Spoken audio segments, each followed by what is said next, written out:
మా జీవన దాతలార అందుకోండి బహుజనుల వందనాలయ, సామాజిక ఉద్యమాభివందనాలయ.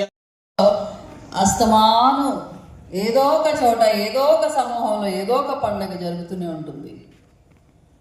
కానీ అణచివేయబడిన సమూహాలకి ఈ నెలంతా పండుగ.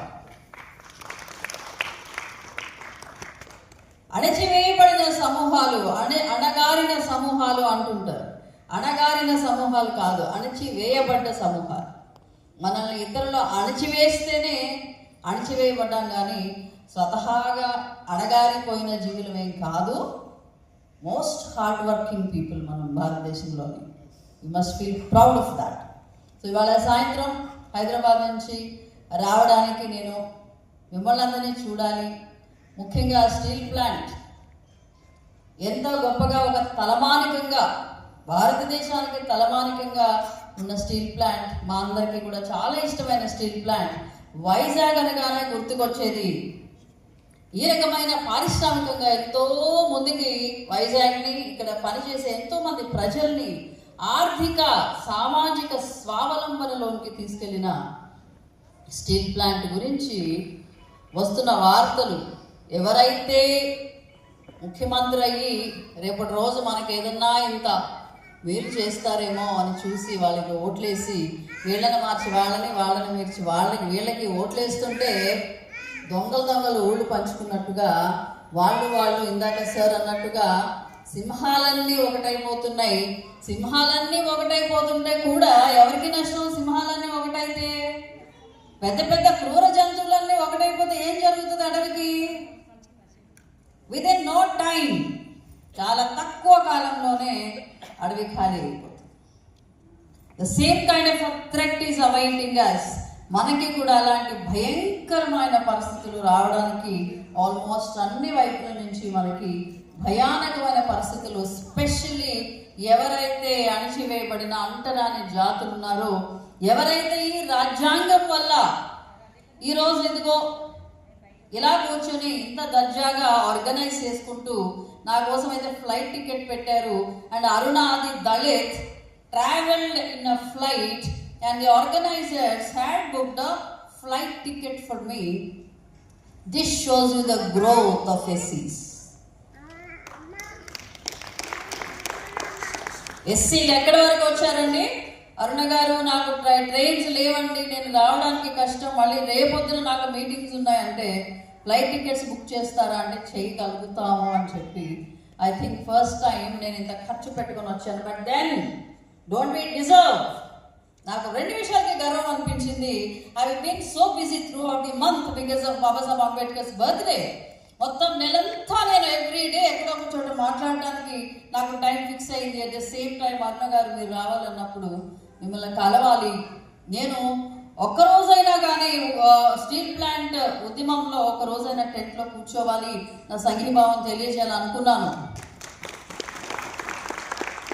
అది మీరందరూ ఉద్యమంలో ఉన్నారు, లేకపోతే రకరకాల సంఘర్షణలో ఉన్నారు, కమ్యూనికేట్ చేయలేక ఐ కుడెంట్ మేక్ ఇట్. తప్పనిసరిగా మిమ్మల్ని చూడాలి, మాట్లాడాలి. ఎలాంటి భయంకరమైన పరిస్థితులు రాబోతున్నాయో ఒకసారి చెప్పాలి. మనందరికీ ఏం ముంచుకు రాబోతుందో, ఎలాంటి సునామీ రాబోతుందో మీతో చెప్పాలి. అండ్ మనందరం కూడా ఏం లేదులే బైబిల్ చదివేవాళ్ళు ఎంతమంది ఉన్నారు ఇక్కడ నాకు తెలియదు. Because most Dalits are Christians. ఎలాగ ఉంటుంది రెండో రాకడ గురించి, అలాగే ఉంటుంది బైబిల్లో. అంత బాగుంది అనుకున్నప్పుడు, అన్నీ చక్కగా ఉన్నాయి, ఏం భయం లేదు అనుకున్నప్పుడు ఆయన సింహము వలె వస్తాడని చెప్పి బైబిల్లో ఉంటుంది. ఆ రకంగానే రాబోయే పరిస్థితులు అందరూ ఆ గవర్నమెంట్ చూసాము. ఆ గవర్నమెంట్లో వైజాగ్లో చాలా భూముల పందేలం జరిగింది, భూములు చాలా దోచేసుకున్నారు. అసైన్ ల్యాండ్స్ మీద చాలా మంది పొలిటికల్ లీడర్స్ వాటిని చాలా తక్కువకి కొనేసి వాటిని ఇష్టానుసారంగా వాళ్ళు ఆక్రమించుకున్నారు. ఇంకా చాలా విషయాలు జరుగుతున్నాయని చూసి సరే కదా అని చెప్పి ఒక పక్కన కూటమిలో ఒక బీజేపీ ప్రభుత్వం ఉందని మనం చూస్తూ కూడా చంద్రబాబు నాయుడు గారు ఉన్నారు కదా, ఆయన సెక్యులర్ లీడర్ కదా, మనకి భయం లేదులోనో ఇంకొకటి అని చెప్పి ఈ మూడు పార్టీలు కూడా ఉన్నాయని తెలిసి కూడా ఒక మతతత్వ పార్టీ అనేది భారతదేశంలో రూల్ చేయడం అంటేనే it comes to a ruin. ఇలాంటి అనేక మతాల, కులాల, ప్రాంతాల ఎన్నో వైరుధ్యాలు కలిగిన దేశంలో మతతత్వ ప్రభుత్వం అనేది అసలు రాకూడదు. అది యాంటీ కాన్స్టిట్యూషనల్, కాన్స్టిట్యూషన్కి వ్యతిరేకం అది. అలాంటిది రావడం జరిగింది.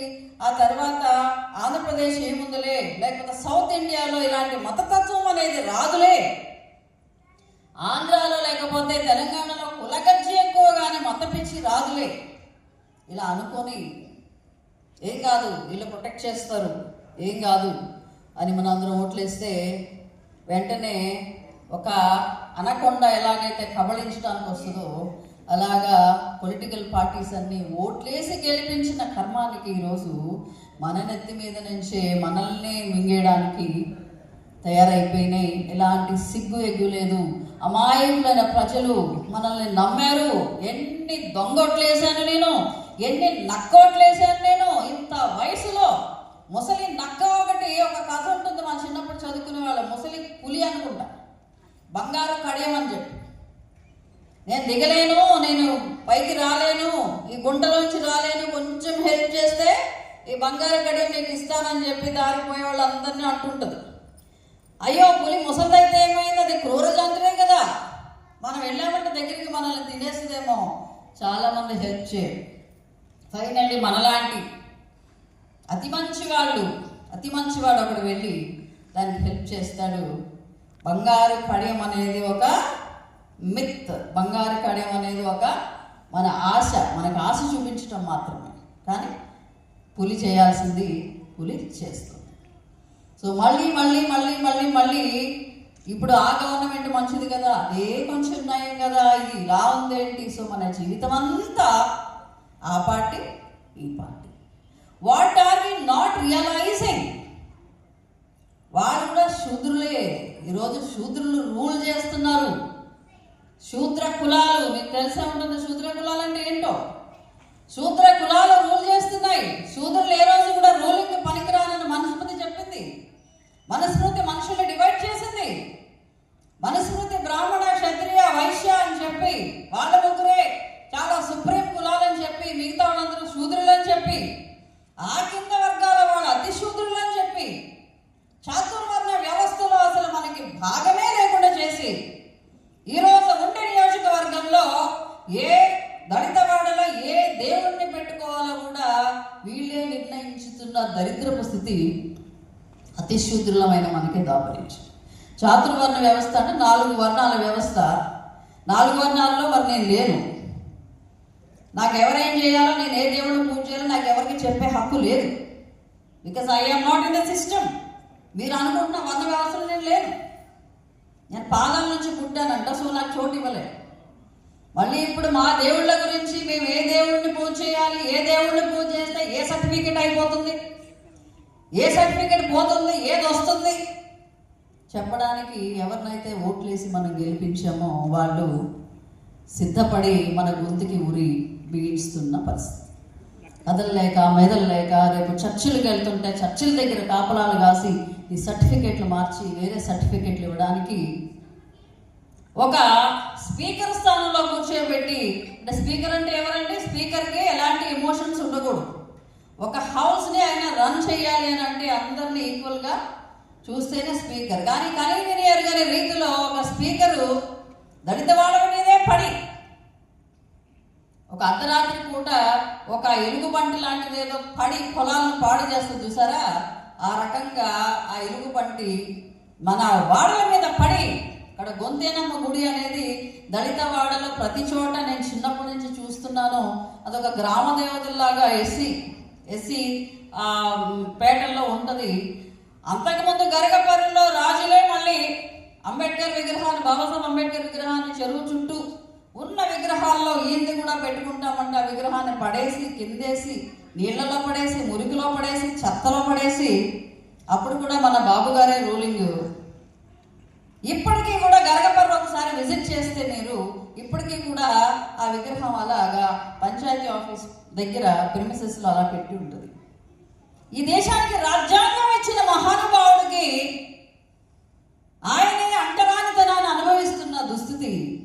ఈ శూద్రులందరూ ఎందుకు పనికిరాని ఈ శూద్రులందరినీ ఈరోజు నాయకులే చేసి, ముఖ్యమంత్రులను చేసి, ప్రధానమంత్రి మోడీ గారి దగ్గర నుంచి, చంద్రబాబు నాయుడు గారి దగ్గర నుంచి, జగన్మోహన్ రెడ్డి, రేవంత్ రెడ్డి, కేసీఆర్ గారు, వాళ్ళ కొడుకులు, ఎన్టీఆర్తో సహా శూద్రులందరూ ఏ రోజుకి కూడా మనుస్మృతి లెక్క ప్రకారం ఏ నాటికి చదువుకి కూడా వాళ్ళకి అర్హత లేదు. చదువుకుంటే నాలుక కట్ చేయాలి, వేదం వింటే చెవుల్లో సీసం పోయాలి. ఆడవాళ్ళకి అసలు రైట్స్ లేవు. స్త్రీలు అయితే అసలు మనుషులు కాదు. ఏ స్త్రీ వల్ల ఈ జనాంగం అంతా పుట్టుకొచ్చిందో, ఏ స్త్రీ లేకపోతే ఇక్కడ సంతానమే లేదు. ఆ స్త్రీ ఏం చేయాలి, ఎంత చదువుకోవాలి అనేది మనుస్మృతిలో నిర్ణయింపబడింది. ఈరోజు వాటన్నిటిని తుత్తునియలు చేసి ఈ శూద్రులందరికీ కూడా ఈరోజు రూల్ చేస్తున్న వీళ్ళందరికీ కూడా హక్కులు కల్పించి, వీళ్ళు మన మోడీ గారు అని అంటాడు కదా, ఆయన లేకపోతే నేను ఎక్కడ, ఆయన గారు ఉండబట్టే నాలాంటి బీసీ ప్రైమ్ మినిస్టర్ అయ్యాడని కబుర్లు చెప్తాడు. అంబేద్కర్ విగ్రహం దగ్గరికి వెళ్ళి దండం పెట్టేస్తాడు. ఈజీ, దండాలు పెట్టడం ఈజీ, తలకాయ దించడం ఈజీ. కానీ ఆ జాతులు మాత్రం ఏంటి, వీళ్ళు ఫ్లైట్స్లో తిరుగుతున్నారు, కార్లు వేసుకొని తిరుగుతున్నారు, చక్కటి బట్టలు వేసుకుంటున్నారు. వాళ్ళ పిల్లలకి మన పిల్లలకి తేడాయే లేదు. సాఫ్ట్వేర్ ఇంజనీర్లు అవుతున్నారు, అమెరికాలో వెళ్తున్నారు. మంచి వాళ్ళు దళిత వాడల్లో కూడా, అదే దళిత వాడే అయినా మంచి డాబాలు. ఈరోజు బండి లేని ఇల్లు లేదు ఈవెన్ దళిత వాడలో. వాళ్ళు కూడా కష్టపడి చక్కగా సంపాదించుకుంటున్నారు. ఇక్కడ కుదరకపోతే దుబాయ్ అయినా వెళ్తున్నారు, పిల్లల్ని చదివించుకుంటున్నారు. ఏమవుతుంది, శరవేగంగా ఈ జాతులు మనతో పాటు ఈక్వల్ అయిపోయే పరిస్థితిలో కనిపించేస్తున్నాయి. రేపటి రోజు వీళ్ళు రాజకీయంగా కూడా మనకి కాంపిటీషన్ అవుతారు. అందుకే కదా ఎలా విడగొట్టాలనే ప్లాన్లు వేసి విడగొట్టడం కూడా జరిగిపోయింది. ఈరోజు ఇలాంటి అంటే మీరు 80 ఏళ్ల క్రితం 1920s బాబాసాహెబ్ చదువుకొని, యూనివర్సిటీ చదువుకొని ఇండియా వచ్చినప్పుడు ఎంతటి మహానుభావుడు, ఈ దేశంలో ఎవరు బయట దేశాలు వెళ్ళి చదవలేదు. అలాంటిది ఆయన బయట దేశాల యూనివర్సిటీలో పిహెచ్డీలు చేసి వస్తే ఆయన ఎక్కడ కూర్చుంటే అక్కడ కూర్చునేవాడు కాదు. ఆయనకి ఒక క్లర్క్ కూడా ఒక ఫైల్ చేతికి ఇచ్చేవాడు కాదు. అంటరాను. అంత దుర్భరమైన పరిస్థితులు 100 సంవత్సరాలు దాటేసరికి ఈరోజు రాజ్యాంగం యొక్క బలం వల్లే ఈరోజు వాళ్ళు కూడా, ఒక పోలీస్ ఆఫీసర్ గారు చెప్పారండి, సిఐడి డిఐజీ అయిన రామ్మోహన్ గారు అని, అమ్మాయి అరుణ, నేను ఈ పోలీస్ డిపార్ట్మెంట్ టెస్ట్లు చూస్తున్నాను, రిజల్ట్స్ ఏం పెద్ద తేడా లేదు, వాళ్ళు వచ్చేస్తున్నారు. వాళ్ళకి వీళ్ళకి కట్ ఆఫ్ మార్కుల్లో కానీ ఎస్సీ పిల్లలు చాలా బాగా చేస్తున్నారు. They doing very well. అంత బాగా చదువుతున్నారు పిల్లలు. వీళ్ళు కూడా బాగా చదవటం, వీళ్ళు కూడా ఓసీలో జనరల్ కేటగిరీలో వచ్చి బాగా చదవటం, వీళ్ళు కూడా పోలీస్ ఆఫీసర్లు అవ్వటం, ఐఏఎస్లు అవ్వటం కంటగింపుగా ఉండి, స్పెషల్లీ బీజేపీ వచ్చిన తర్వాత మళ్ళీ వీళ్ళని వెనక్కి తీసుకెళ్ళాలి. రిజర్వేషన్లు అట్టే పెట్టాలి, ప్రైవేటైజ్ చేసేయాలి. రిజర్వేషన్ తీసేస్తామంటే అంటే గగ్గోలు పెడతారు, గొడవలు చేస్తారు, ఉద్యమాలు చేస్తారు. సో రిజర్వేషన్ ఉన్నట్టే ఉంటుంది, కానీ గవర్నమెంట్ జాబ్స్ తీయరు. ఇలా స్టీల్ ప్లాంట్ లాంటి ఏవైతే సెంట్రల్ గవర్నమెంట్ లేదా ఇండిపెండెంట్ బాడీస్ చేత వచ్చి అనేక వేల మందికి కంటిన్యూస్ ఉపాధి కల్పించి పర్మనెంట్ జాబ్స్ ఇచ్చాయో వాటన్నిటిని ప్రైవేటైజ్ చేసేస్తున్నారు. I also come from BHEL, Bharat heavy electricals limited in Hyderabad, and slowly even that looks like your steel plant area. Beautiful ఉంటుంది. అది కూడా మెల్లమెల్లగా బిట్స్ అండ్ పీసెస్లో ప్రైవేటైజ్ చేస్తున్నారు. ఎవరైతే తిరగబడుతున్నారో వాళ్ళని ట్రాన్స్ఫర్లు చేసేస్తున్నారు. ఇండివిజువల్గా ఒక్కొక్కరిని తీసేసి, ఒక 10 మంది ఉద్యమం చేస్తే వాళ్ళు ఒక్కొక్కరిని డిస్మాంటిల్ చేసి పంపించేసి, ఏవైతే వ్యవస్థలు ఈ కమ్యూనిటీస్కి అనేక మందికి హెల్ప్ చేసినాయో వాటన్నిటిని నిర్వీర్యం చేసి, మన ఎవరైతే కార్పొరేట్లకి కట్టబెట్టడానికి మొత్తం భారతదేశం అనేది మానేసి ఇప్పుడు మనం అదానీ దేశము, అంబానీ దేశం, ఇక్కడ మీకు మిట్టల్ స్టీల్స్ వస్తుంది. మిట్టల్ దేశం అనుకోలేము. సో అలాంటి దౌర్భాగ్యం కళ్ళ ముందుకు వస్తుంది. కానీ ఇంకా మనం 3 పూట్ల భోజనం చేస్తున్నాం కదా, మనం ఇంకా తింటున్నాం, మన ప్లేట్లో ఇంకా అన్నం ఉంది. ఇంకా పొద్దుట్లేసి బయటికి వెళ్ళి వస్తున్నా, ఏముందిలే చెప్తా ఉంటారు, ఏం కాదులే అనుకుంటున్నారు జనం. Privatisation is at hand. విదేశాలు వెళ్ళిపోతున్నారు, ఇక్కడ ఉద్యోగం దొరకట్లేదు, ఇక్కడ డిస్క్రిమినేషన్ ఉంది. సరే దుబాయ్ వెళ్ళి కష్టపడి కాయ కష్టం చేసి డ్రైవర్లు అయ్యి ఇంకొకటి అయ్యి నానా బాధలు పడి పిల్లల్ని బ్రహ్మాండంగా చదివించుకుంటున్నారు.